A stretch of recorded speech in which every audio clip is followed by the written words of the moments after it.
한미 해병대 연합 상륙훈련인 쌍용훈련이 5년 만에 오늘부터 진행되는 가운데 북한이 ICBM 발사 4일 만인 어제 단거리 탄도미사일을 동해상으로 발사했죠. 연이은 북한의 도발로 7차 핵실험 가능성도 거론되고 있는데요. 한반도 정세, 김열수 한국군사문제연구원 안보전략실장과 이야기 나눠보겠습니다. 안녕하세요. 네, 안녕하세요. 네. 그동안 이제 북한이 남한을 겨냥해서 이 전술핵 사용 가능성은 계속 좀 엄포를 놓아왔는데 이렇게 실제로 공중에서 이 탄도미사일을 폭발시켰다 이렇게 발표를 했습니다. 네. 800m 상공이라고 이제 얘기를 했는데 이건 좀 어떻게 봐야 될까요? 예, 북한이 사실상 12일부터 그러니까 한미연합훈련 하루 전날이죠. 12, 14, 16 네. 이렇게 해서 각각 SLBM 탄도미사일 그리고 화성 16행을 쏘았고요. 18일 날에는 지금 말씀하신 것처럼 이 공격적인 전술 핵무기를 어떻게 운용할 것인가에 대한 주의 훈련을 하고 19일 어제죠. 어제는 이제 실제로 그것을 지금 말씀하신 것처럼 800km 비행해서 800m 상공에 터지도록 이렇게 훈련을 한 거거든요. 이게 이제 다시 말씀을 드리면 북한이 작년에 김정은이가 가을에 전술 핵 운용 부대의 훈련 지도를 한 데 이어서 이번에 실제로 이제 이 훈련을 한 것을 직접 본 거잖아요. 네. 한국에 대한 이제 핵무기를 사용하겠다라고 하는 핵무기에 대한 압박이 점점 심해져 가고 있다 이렇게 볼 수가 있죠. 네, 실제 이제 실행 의지를 이제 과시한 거다 이렇게 그렇죠. 볼 수 있겠군요. 고도 800m에서 공중에서 폭발시키는 건 어떤 의미가 있습니까? 이제 이거는 우리가 과거에 일본의 히로시마 나가사키에 떨어진 것을 이제 비교해 보면 금방 좀 이해하시기는 쉬울 텐데요. 네. 히로시마에 떨어진 것이 리틀보이라고 그래서 이거 우라늄탄입니다. 예. 뭐 대충 뭐 한 20KT 그 정도 되는 폭탄인데요. 그게 이제 지상에서 580m에서 터졌거든요. 네.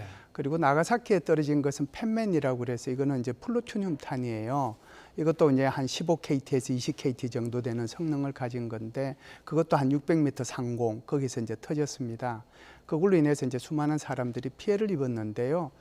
이게 이제 핵무기가 우리가 언뜻 생각할 때는 지상에 터졌을 때가 가장 어떻게 보면 핵 위력 그러니까 효과성이 굉장히 더 높을 것 같지만 그게 아니고요. 네. 실제로는 이제 다양한 이제 과거에 연습 훈련 이런 걸 해보니까 지상에서 적어도 500에서 한 1km 사이에 거기에 공중에서 터졌을 때가 핵 위력이 가장 잘 발휘가 된다는 것이 이제 실험을 통해 가지고 나온 거거든요.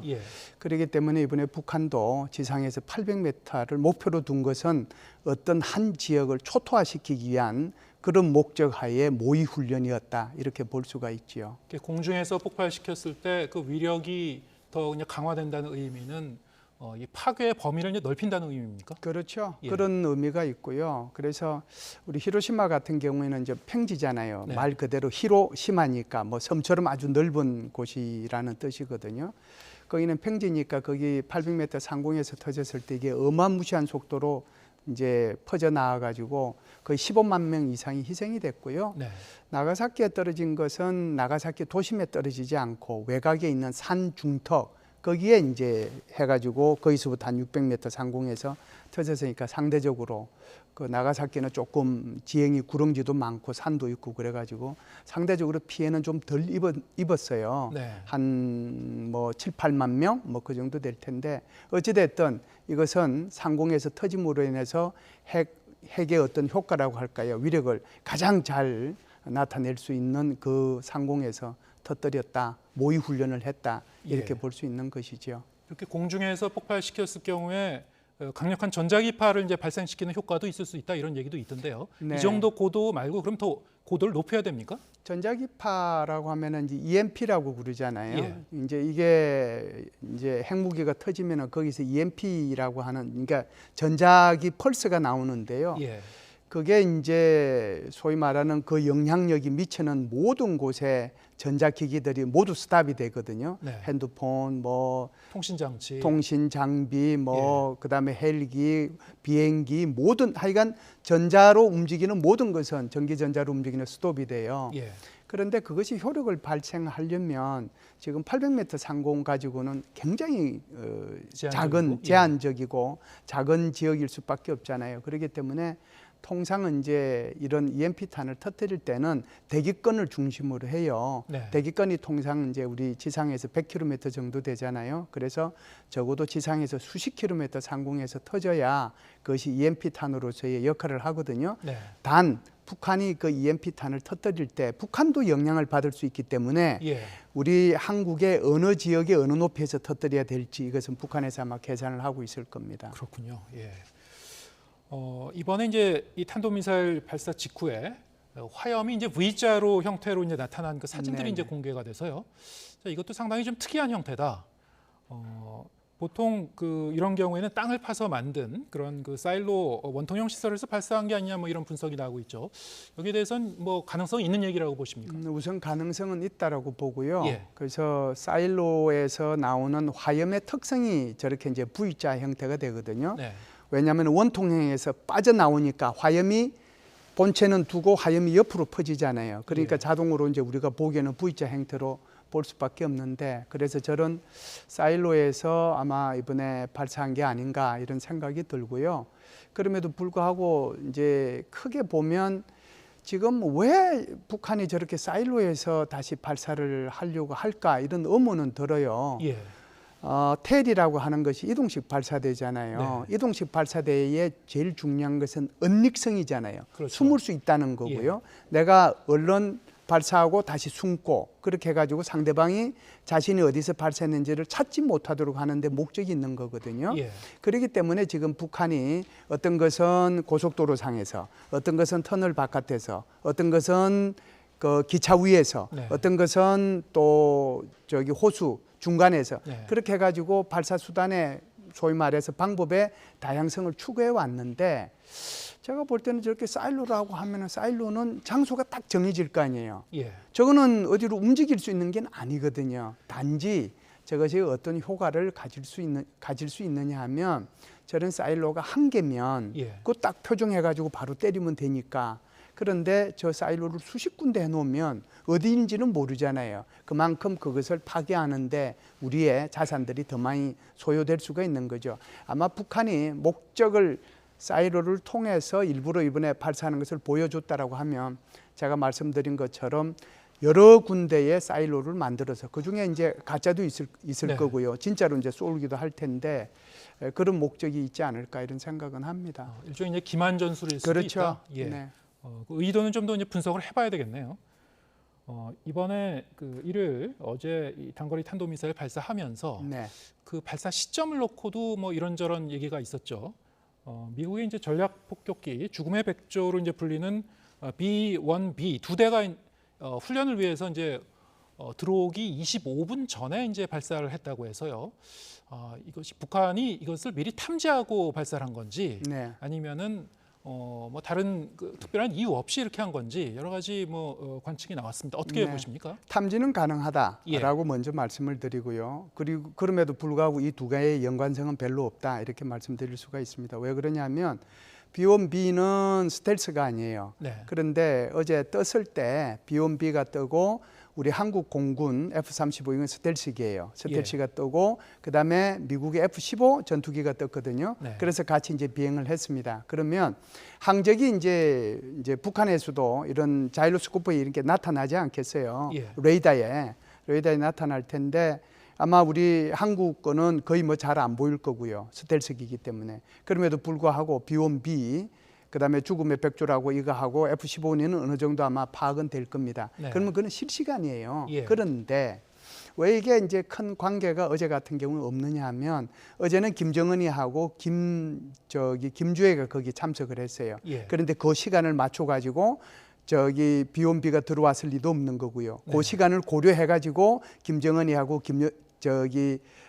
김정은이하고 김주애가 거기 갔을 리도 없는 거예요. 네. 그렇기 때문에 제가 볼 때는 그는 큰 연관성은 없다. 큰 너무 상관관계는 우리가 없다. 예. 우리가 너무 북한의 이런 어떤 탐지 능력이라고 할까, 또는 어떤 전략적인 생각이라고 할까 하는 것을 너무 높게 평가하지는 않는가 이런 생각은 합니다. 왜냐하면은 그 과거에는 북한 측이 상당히 좀 그 경계감을 갖는 이런 전략 자산이 들어올 때는 그 시간대를 최소한 그 시간대는 좀 피해서 미사일을 발사했던 거 아닙니까?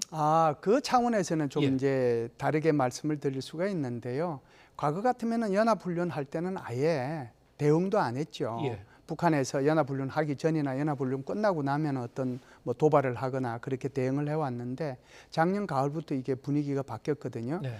그 말의 의미는 북한도 이제 자신감이 생겼고 자기네들도 이제 핵 무력 국가가 됐으니까 예. 이런 거에 대해서 연연하지 않겠다라고 하는 것을 보여주는 거거든요. 예. 그런 차원에서 보면 비온비 들어오는 것과 관계없이 또는 한반도 영역에 항공모함이 들어오는 것하고 관계없이 또는 전략 잠수함이 들어오는 관계없이 자기네들 훈련하거나 자신들의 어떤 그 목적을 위해서 과시하는 그런 형태가 지속된다라고 볼 수가 있죠. 네, 이달 들어서 이제 북한이 이런 그 탄도미사일 여러 가지 형태 미사일을 뭐 사거리도 달리하면서 네. 계속 이제 발사를 하고 있습니다.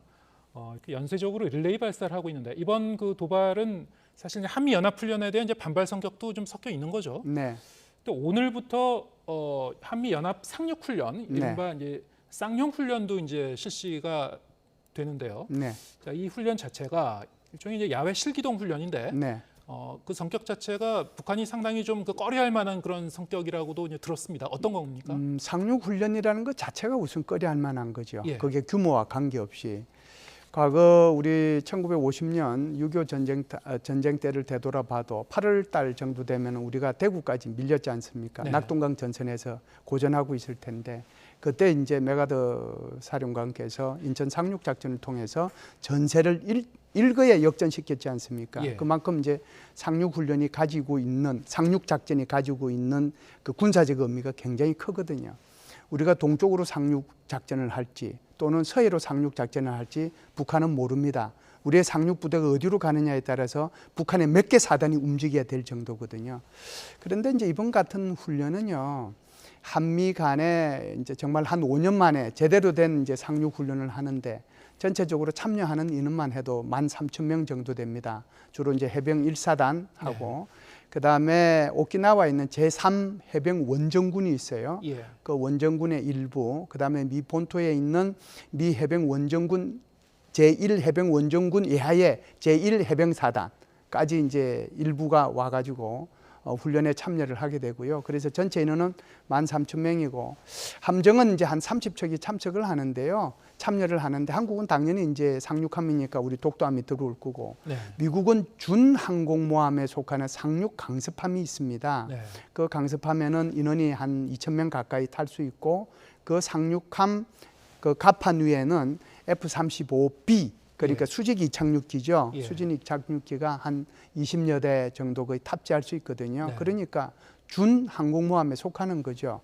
그래서 한국의 F-35A, 미국의 F-35B, 그다음에 우리 그 해양 해병대가 가지고 있는 헬기 이런 것들을 포함해 가지고 아마 이 항공기도 한 70여 대가 참석을 하고요. 네. 그다음에 이제 상륙하는 그 장갑차 있지 않습니까? 예. 그것도 한 50여 척 참석을 해서 아마 대규모로 이번에 훈련이 진행이 되는데 다음 달 4일까지 진행이 되는 훈련이고 좀 특이한 것이 있다라고 하면 영국의 코만도 이것도 해병대거든요. 예. 코만도 부대 한 40여 명이 처음으로 참여해서 같이 연합훈련에 참여하게 됩니다. 예.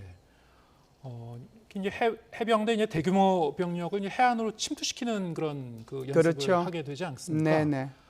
그래서 이제 목표 지역을 이제 확보하는 네. 뭐 그런 그 훈련을 할 텐데 네. 최근 들어서 또 이런 훈련도 했다고 하죠. 한미 해군 특수전 부대가 이른바 이제 플래시 나이프라고 해서 네.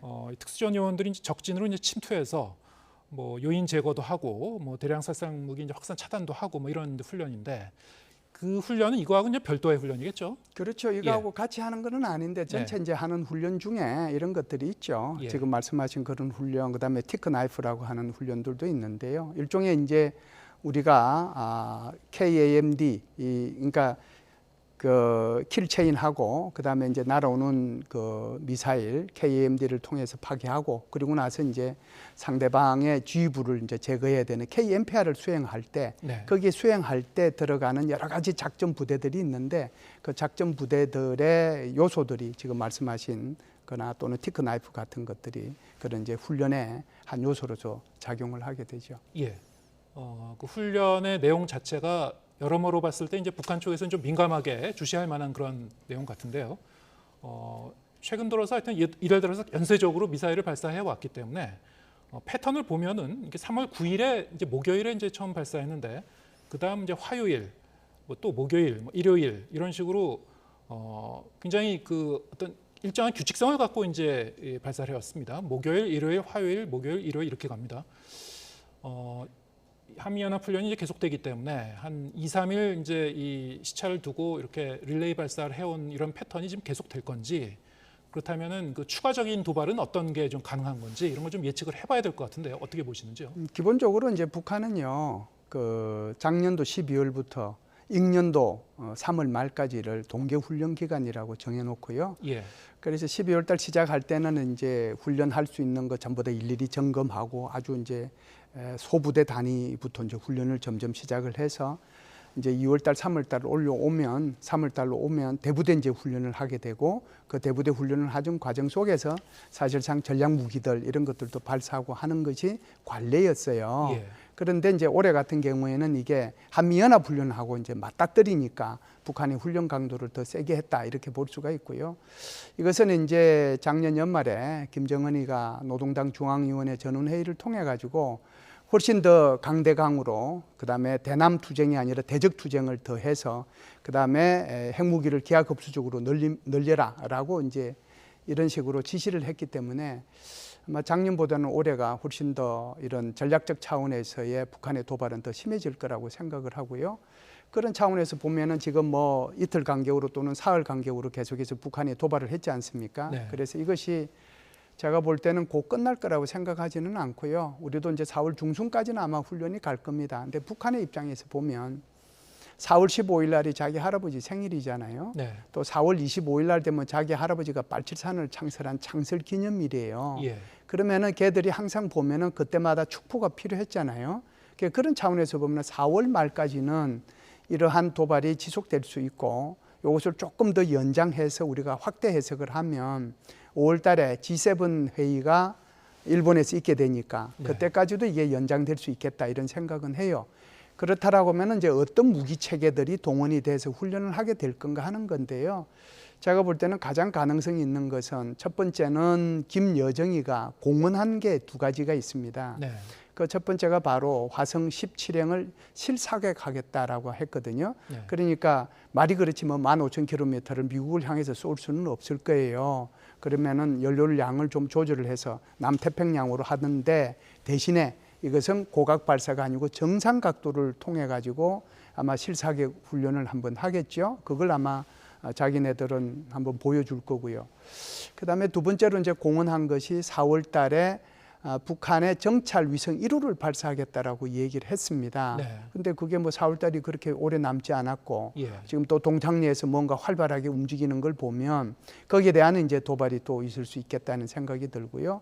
그 과정 속에서 틈틈이 이 뭐라고 할까요? 단거리 탄도미사일의 네. 기술적 고도화를 위해서 단거리 탄도미사일을 발사할 가능성은 여전히 열려 있고 그리고 나서 북극성 3형과 북극성 4형과 5형은 아직까지 공개는 했지만 시험 발사를 안 했기 때문에 여기에 대한 공개 여부, 공개한 것에 따라서 여기에 대한 시험 사격도 있을 수 있다. 그리고 화성 17형은 지난번 2월 8일 날 고체 연료형을 선보였잖아요. 예. 고체 연료형 선보였으니까 이것도 시험 사격이 있거든요.